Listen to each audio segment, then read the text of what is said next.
სალამ, მე ვარ დრანგა, ეს არის Bitanica Short, გადაცემა, სადაც კრიპტოსამყაროს თავარ ამბებს მოკლედ და გასაგებად გიყვებით.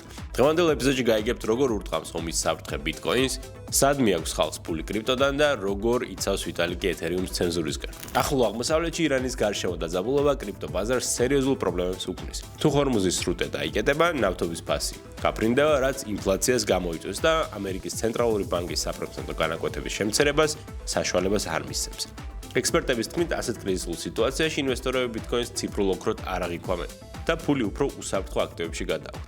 მოკლედ, გეოპოლიტიკური შოკის გამო კრიპტოს დიდი ზრდა შეიძლება სერიოზულად შეფერხდეს. პატარა ინვესტორები და ჩვეულებრივი ტრეიდერები კრიპტო ბაზრიდან მასიურად გადიან. მონაცემებით, ხალხმა რეკორდული თანხებით ტრადიციულ აქციებში გადაიტანა.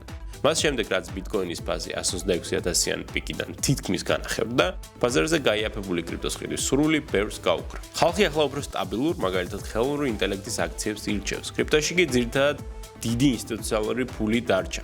მოკლედ, სანამ რიტეილ ტრეიდერები არ დაბრუნდებიან, ბაზარზე აგრესიულ ზრდას არ უნდა ველოდოთ. Vitalik Buterin Ethereum-ის ქსელში დიდ განახლებას უჭერს მხარს, რომელსაც ფოსილი ჰქვია. ამის მიზანი მარტივია. ხელი გახდეს ცენზურისგან სრულიად თავისუფალი. ადრე იყო შემთხვევები, როცა მთავრობის სანქციების გამო ვალიდატორები გარკვეულ ტრანზაქციებს ბლოკავდნენ. ახალი წესით კი ვალიდატორი ვალიდებული იქნება ყველა გამართული ტრანზაქცია გაატაროს. წინააღმდეგ შემთხვევაში ქსელი მას დაბლოკავს. მოკლედ 2026 წლის მეორე ნახევრიდან Ethereum-ი სრულიად ნეიტრალური და ცენზურისგან დაცული გახდება. ეს იყო Bitanica Short, გამოიწერეთ ჩვენი პეიჯი, რომ არ გაუჩნდეს თავარი მოკლედ.